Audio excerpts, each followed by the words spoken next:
अक्सर income tax के छापों के वक्त लॉकर में रखी ज्वेलरी को अघोषित संपत्ति मान लिया जाता है, लेकिन अब इनकम टैक्स विभाग ऐसा नहीं कर पाएगा। एक इनकम टैक्स ट्राइब्यूनल ने छापे और जांच के मामले में असेसी को जुर्माने से राहत देते हुए कहा है कि बरसों पुरानी ज्वेलरी का मौजूदा कीमत पर वैल्यूएशन करके उसे अघोषित संपत्ति के दायरे में नहीं लाया जा सकता।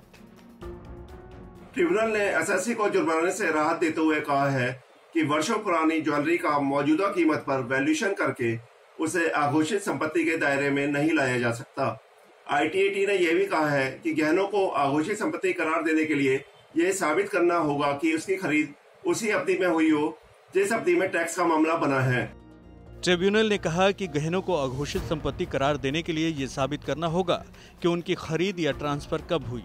अगर गहनों की खरीदारी या ट्रांसफर उस दौरान नहीं हुआ जब टैक्स का मामला बना है तो उसे आईटी डिपार्टमेंट कब्जे में नहीं ले सकता।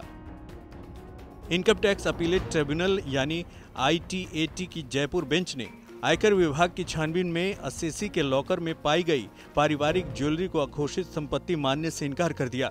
विभाग की ओर से इनकम टैक्स एक्ट के सेक्शन 271 AAB के तहत जारी आदेश को दरकिनार कर दिया गया। ट्रिब्यूनल ने कहा कि लॉकर में रखे पारिवारिक या व्यक्तिगत गहनों का विभाग ने मौजूदा कीमत पर वैल्यूएशन करके असेसी को अघोषित संपत्ति में शामिल माना है और जुर्माना लगाया है, लेकिन ये गहने कब खरीदे गए ये साफ नहीं है, जबकि असेसी का दावा है कि गहने बरसों पुराने हैं।